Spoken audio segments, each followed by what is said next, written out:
Hello po, this is Army. For this channel, I'm going to be talking about things that I haven't been vocal about, things that I haven't posted about, and things that some of you might want to ask me but just haven't had the chance to ask me. So, the title of the video is Kumusta? We always ask this question whenever we see people or we see old friends, old like classmates, people from the past, or people that we haven't been seeing for a long time.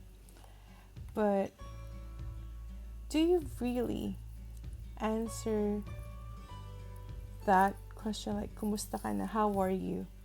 Do you really answer it like honestly or wholeheartedly, or you just say I'm okay, mabuti naman, because it's the easiest thing that you could think of to say, like I'm okay, I'm just okay. So I've tried to ask this question to a few of my friends, and they were like, oh, okay. Well, if I was asked, how are you, kumusta ka na, then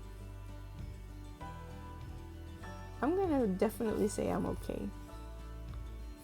And then I asked them, but is it gonna be 100% honest answer? Is it gonna be an honest answer? Like, because most of us, whether you admit it or not, even if we're not okay, we say that we're okay. And then there's one friend that told me like earlier this day, like, it's okay not to be okay, right? And I want to share with you one quote that I saw from a post that I saw that my friend posted. It says like, okay, let's see it.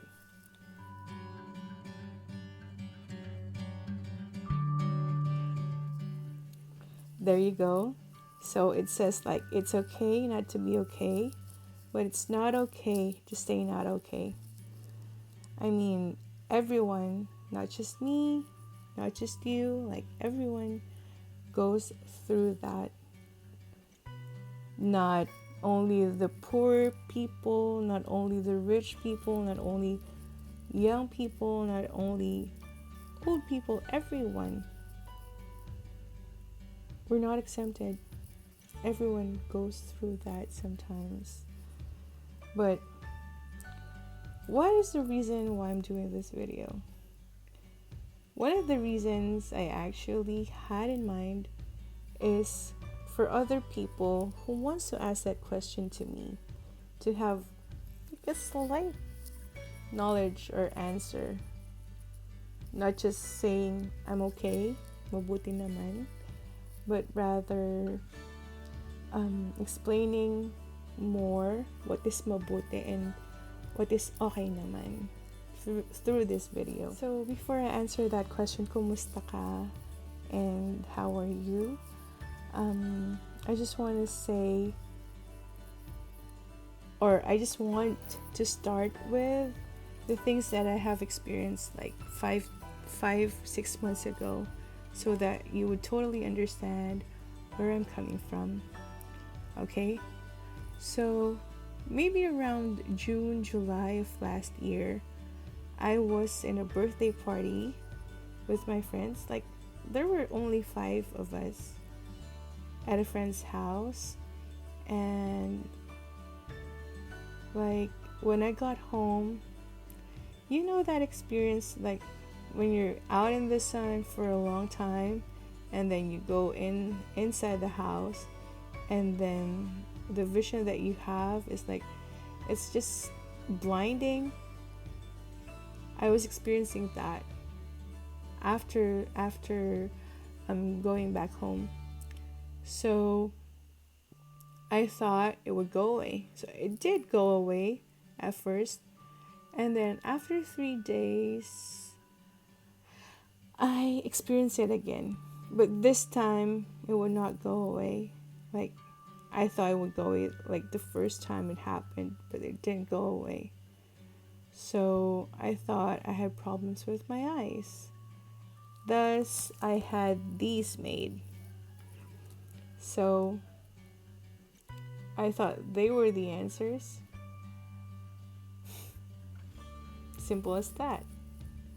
But then after 2 days, I was having difficulty reading even with my eyeglasses on.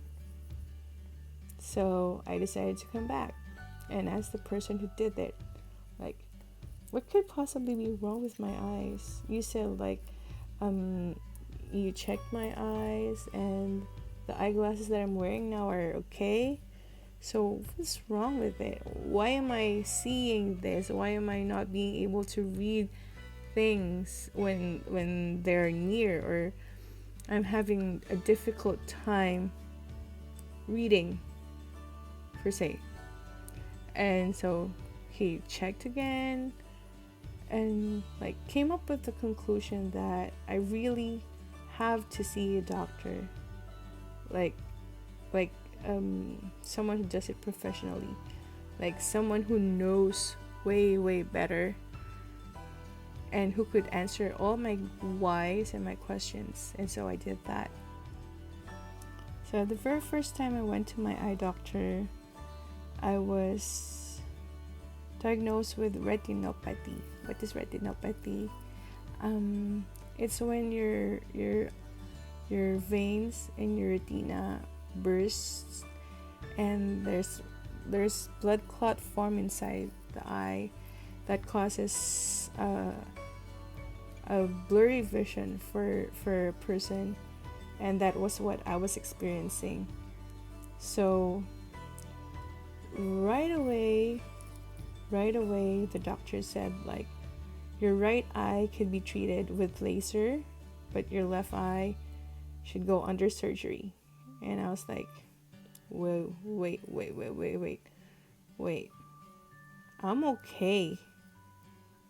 Are you sure? Like, well, I said this in my head. So I got home and told my family about it. And I was like, and they were like, you should go ask and have a second opinion of this. And so I went to another eye doctor. Well, he said the same thing. Like, the left eye needs to be treated right away. It has to be opened right away, because otherwise, if you wait for a longer time, it could lead to blindness. It could possibly lead to blindness. And so I'm like, okay, to doctors, I'm gonna go with what they say. They both said the same thing. So I decided, okay, let's go through this. If I need to do this, let's go through this, because I don't want to be blind. I was scared to be blind. And so I did that. I had tests. I had to take care of my blood sugar and all that. And so before you get an operation of any sort, like, you have to get a clearance. And a part of that clearance is like having a lot of blood tests, a lot of ultrasound, x-ray, ECG, and all that. So I did that, and I was expecting, like, I would get my surgery as soon as possible, because, like, I was afraid that it would be worse, you know. I was afraid it would be worse, it would get worse. And so I did everything.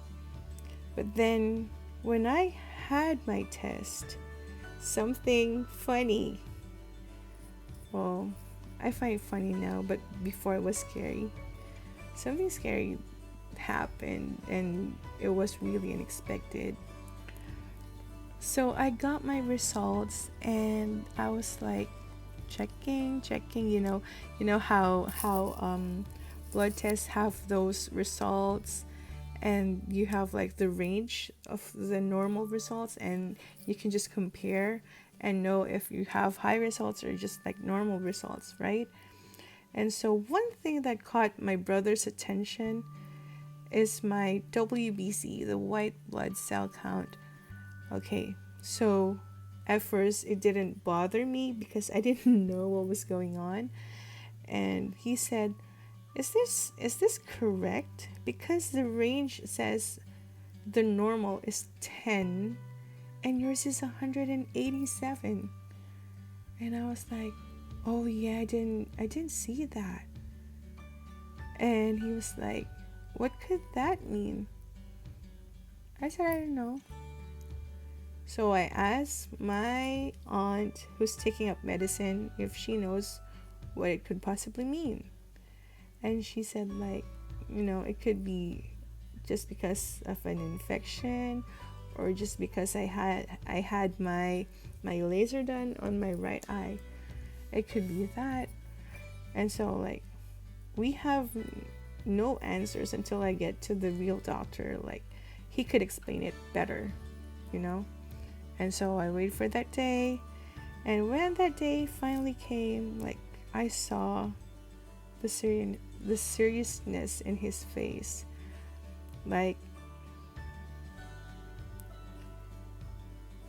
he wanted to tell me something, at the same time didn't want to say it. Like, it was something really serious. I felt that. And he said, I need you to take this test again, just to make sure. That very same day, I had my CBC, the one that you use, or the one that you have so that you can check your blood count. So I did that the same day. And then unfortunately the results were the same. And he said, oh yeah, these are accurate, these are correct. Both of the tests that you had yesterday and today have the same results. And unfortunately, I can't give you the clearance that you're asking for, and you can't have your operation. And I was like, oh man, why? Why? What's wrong? Like, I need my eyes to get fixed. That was the main goal. I didn't want to get blind. I want to be normal. I want to be able to do the things that I used to do. And he was like, you have to go to this doctor. Like, this is now the 4th doctor that I am going to see. And so, of course, I just did what he asked me to do. And unfortunately, when I got there, it was bad news. He said, I have CML. Not a lot of people know about this, especially not me. I didn't know what it was, okay, until he said what it means. It was chronic myelogenous leukemia. Like, if a normal person hears that she has leukemia, how do you think the reaction of that person would be? I was like, at the clinic, I was cool. I was like, oh yes, doctor, okay, I get it, yeah.